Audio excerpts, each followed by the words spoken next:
Salam jumpa pada channel YouTube saya, Share Tutorial. Pada video kali ini, saya ingin berbagi tentang perubahan rencana kegiatan non fisik tahun 2021 sebagaimana diatur dalam Peraturan Menteri Kesehatan Republik Indonesia Nomor 12 Tahun 2021 tentang petunjuk teknis penggunaan dana alokasi khusus non fisik bidang kesehatan tahun anggaran 2021. Pada Bab 2, Ruang lingkup dak non fisik bidang kesehatan, Pasal 3, dak non fisik bidang kesehatan terdiri atas 5 bagian, antara lain BOK atau kita kenal dengan bantuan operasional kesehatan, jaminan persalinan, dukungan akreditasi puskesmas, dukungan akreditasi laboratorium kesehatan daerah, dan yang kelima, bantuan operasional kesehatan, pengawasan obat dan makanan. Pada pasal 4 dijelaskan bahwa pada pasal 3 poin A, huruf A, BOK diutamakan untuk upaya kesehatan yang bersifat promotif dan preventif yang meliputi 5 bagian besar antara lain BOK provinsi, BOK kabupaten kota, BOK puskesmas, BOK stunting, dan BOK kefarmasian dan alat kesehatan. Pasal 4 ayat 3 mengatakan bahwa BOK kabupaten kota sebagaimana dimaksud pada ayat 1 huruf B diarahkan untuk mendukung operasional fungsi rujukan upaya kesehatan masyarakat sekunder yang meliputi 5 kegiatan, antara lain kegiatan Kesmas tingkat kabupaten kota, penguatan Germas, upaya deteksi dini preventif dan respons penyakit, pengujian kalibrasi alat kesehatan puskesmas, dan peningkatan mutu pemeriksaan laboratorium kesehatan melalui pemantapan mutu eksternal.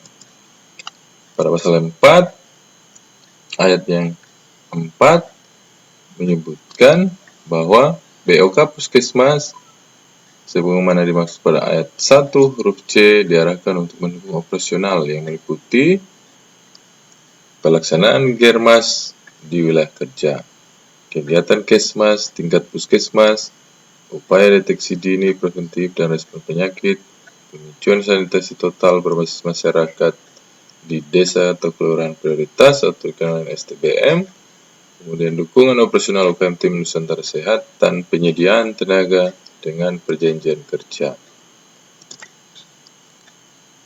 Nah, pada pasal 5 disebutkan bahwa BOK provinsi, BOK kabupaten, BOK puskesmas masing-masing terdiri atas 2 bagian besar. Jadi BOK yang terdapat pada BOK provinsi, BOK kabupaten, BOK puskesmas akan terdiri dari 2 bagian besar, antara lain BOK untuk UKM esensial dan BOK untuk upaya pencegahan dan pengendalian COVID-19. Kita masuk pada BOK untuk UKM esensial sebagaimana diatur pada pasal 5 ayat 2 bahwa BOK untuk UKM esensial dialokasikan sebesar minimal 60% dari masing-masing total pagu alokasi, antara lain pagu alokasi BOK provinsi, pagu alokasi BOK kabupaten kota, dan pagu alokasi BOK puskesmas. Pada 3 pasal 5 disebutkan untuk bagian kedua dari BOK puskesmas terdiri dari 35% sampai dengan maksimal 40% dari masing-masing total pagu dialokasikan untuk COVID-19. Nah, berdasarkan surat dari Menteri Kesehatan pada tanggal 11 Mei 2021 tentang percepatan perubahan rencana kegiatan untuk provinsi, kabupaten kota, maka disampaikan bahwa berdasarkan Permenkes 12 tahun 2021 tentang jenis penggunaan dana alokasi khusus non fisik bidang kesehatan tahun anggaran 2021 disampaikan bahwa yang pertama, dalam hal terhadap perubahan penyusunan rencana kegiatan untuk non fisik bidang kesehatan berupa BOK provinsi, BOK kabupaten kota, dan BOK puskesmas, maka pemerintah daerah dapat melakukan perubahan rencana kegiatan dengan melibatkan aparat pengawas internal pemerintah daerah. Yang kedua, pada pasal 12 ayat 4, perubahan rencana kegiatan sebagaimana dimaksud dilakukan paling lambat pada bulan Juli tahun berjalan atau tahun 2021. Yang ketiga, pada pasal 12 ayat 5 menyampaikan bahwa pemerintah daerah melaporkan hasil perubahan rencana kegiatan sebagaimana dimaksud pada ayat 3 kepada Kementerian Kesehatan melalui aplikasi e-Renggar paling lambat 14 hari kerja setelah batas perubahan rencana kegiatan sebagaimana dimaksud pada ayat 4. Perubahan rencana kegiatan tersebut akan di-input pada aplikasi e-Renggar sebelum tanggal 14 Juli 2021. Demikian disampaikan, atas perhatian dan kerjasama diucapkan terima kasih. Nah, berdasarkan surat tadi dijelaskan mengenai penginputan yang harus dilakukan pada aplikasi e-Renggar. Nah, berikut ini adalah tampilan dari aplikasi e-Renggar, di mana kita bisa lihat ini adalah menu dashboard fisik, antara lain Japersal, BOK kabupaten kota, BOK stunting, BOK kefarmasian, dukungan akreditasi puskesmas, dan BOK puskesmas. Dan yang akan mengalami perubahan adalah pada BOK kabupaten kota dan BOK puskesmas, sebagaimana kita bisa lihat di sini ada sudah ditandai dengan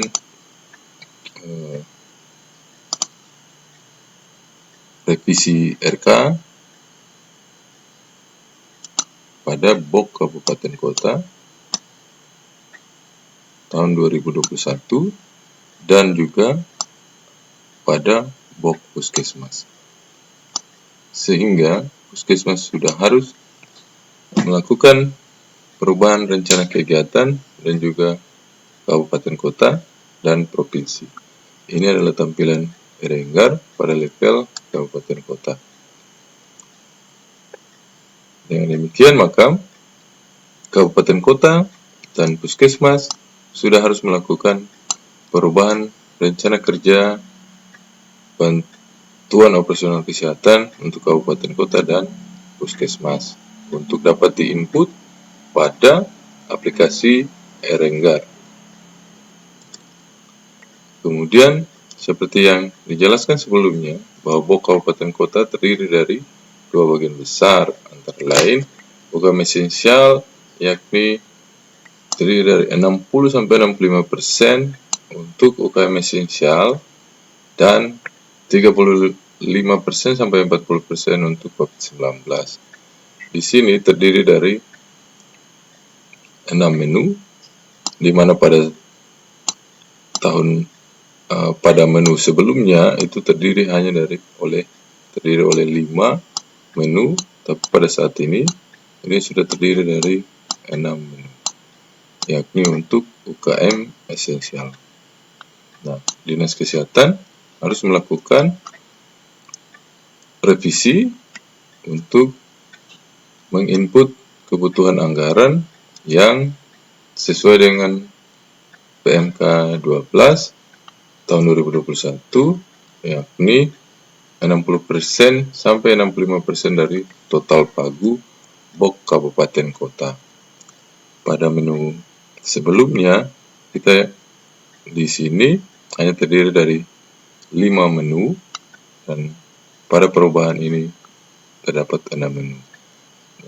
Kabupaten kota sudah harus melakukan revisi, melakukan realokasi atau refocusing untuk menginput pagu pada menu-menu tersebut. Dan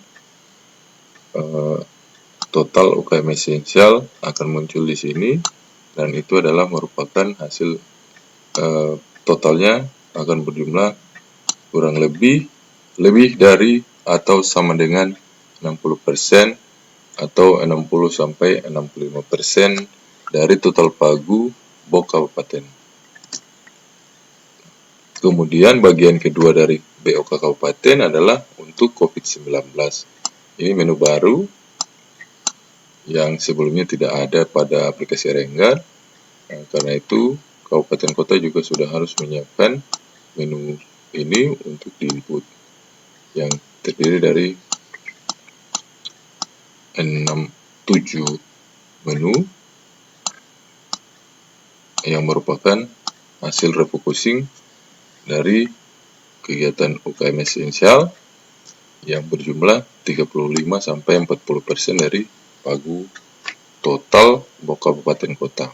Antara lain terdiri dari 1.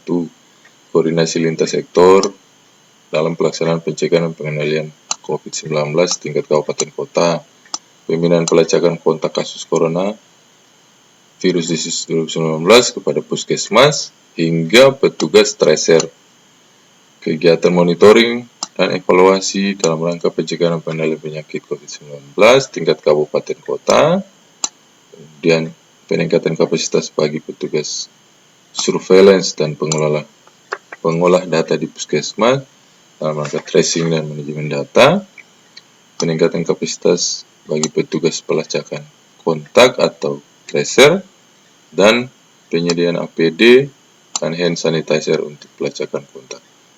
Dan yang ketujuh, melakukan komunikasi, informasi, edukasi, sosialisasi, kampanye, publikasi.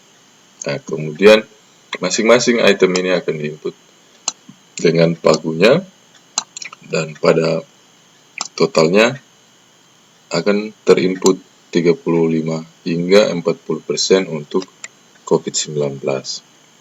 Hal ini juga terjadi untuk puskesmas. Untuk puskesmas pada awalnya di sini hanya terdiri oleh 6 menu, tapi sebagaimana kita lihat di sini sudah terdiri dari 8 menu. 8 menu antara lain penurunan AKB, penanggulangan stunting, gerakan masyarakat hidup sehat atau Germas, kemudian upaya deteksi dini P2P,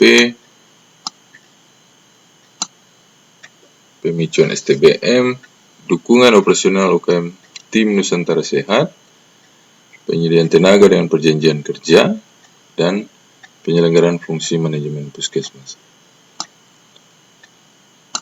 Dengan catatan bahwa 60 sampai dengan 65% dari pagu BOK puskesmas dialokasikan untuk UKM esensial yang terdiri dari 8 menu ini. Dengan demikian, Bapak Ibu Kepala Puskesmas dan pengelola program akan menentukan kebutuhan anggaran, pagu anggaran untuk masing-masing menu ini dengan membuat rekapan tentunya yang diturunkan dari masing-masing menu ini yang disalin dalam semua sub kegiatan yang membuat anggaran untuk penurunan AKB. Misalnya pada penurunan AKB ini akan termuat di dalam sub kegiatan pengelolaan pelayanan kesehatan ibu hamil, ibu bersalin, dan kemudian menu penanggulangan stunting, misalnya untuk pada sub kegiatan kesehatan gizi masyarakat, kemudian dan seterusnya, dan itu akan direkap dan akan mendapatkan hasil untuk masing-masing menu untuk total untuk kebutuhan anggarannya sampai dengan penyelenggaraan fungsi manajemen puskesmas. Dan dengan demikian maka akan terinput total untuk UKM esensial yakni dengan pagu lebih dari atau sama dengan 60% atau 60-65% dari total pagu BOK puskesmas. Dan bagian kedua adalah untuk COVID-19 yang dialokasikan sesuai juknis 35-40% dari pagu total, di mana terdiri dari 5 menu, antara lain pelacakan dan pemantauan kontak, serta memastikan kontak erat diperiksa dengan RDT antigen atau Nucleic Acid Amplification Test atau NAAT, pemantauan harian selama karantina oleh tracer. Yang ketiga, pemantauan harian selama isolasi oleh tracer dan petugas puskesmas, pembayaran honor dan insentif bagi tracer. Dan yang kelima, pembayaran honor bagi petugas surveillance atau pengolah data. Seperti sebagaimana pada menu pertama, pada bagian yang pertama yaitu untuk UKM, untuk COVID-19 juga harus dilakukan penginputan untuk masing-masing menu.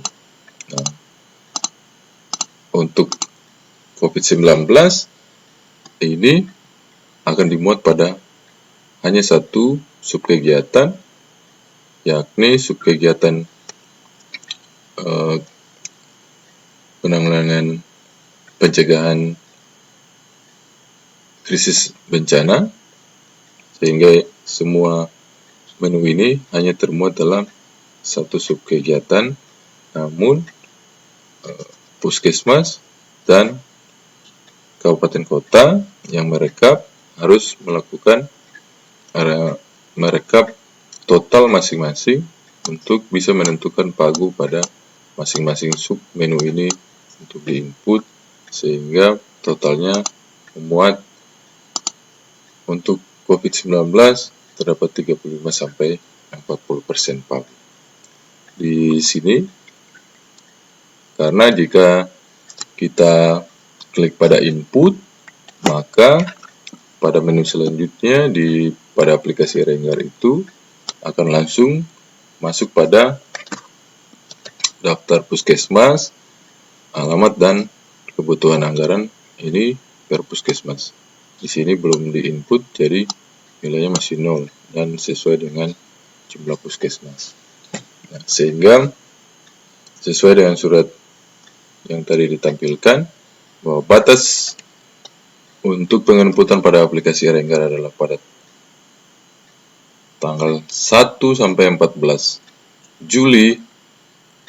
Batasnya adalah pada tanggal 14 Juli, maka puskesmas dan pengelola program dan PPTK pada Dinas Kesehatan sudah harus merekap anggaran pada masing-masing subkegiatan yang terdapat pada menu, masing-masing menu pada Renggar, baik pada bagian UKM esensial yang memuat 60-65% dari pagu BOK kabupaten atau BOK puskesmas, maupun subkegiatan yang memuat untuk kegiatan COVID-19 yang akan termuat pada satu subkegiatan saja untuk COVID-19. Demikian apa yang bisa saya sampaikan di saat ini untuk dibagikan. Semoga puskesmas dan pengelola program dapat memahami dan menerima sedikit masukan melalui tutorial singkat ini untuk menyiapkan perubahan rencana kegiatan yang sudah harus dimasukkan untuk di-input pada tanggal 1 sampai dengan 14 Juli 2021, khususnya untuk BOK Kabupaten dan BOK Puskesmas. Semoga video ini bermanfaat, dan jika Bapak Ibu merasa video ini bermanfaat, mohon untuk di like dan subscribe demi pengembangan channel ini. Terima kasih. Salam berbagi.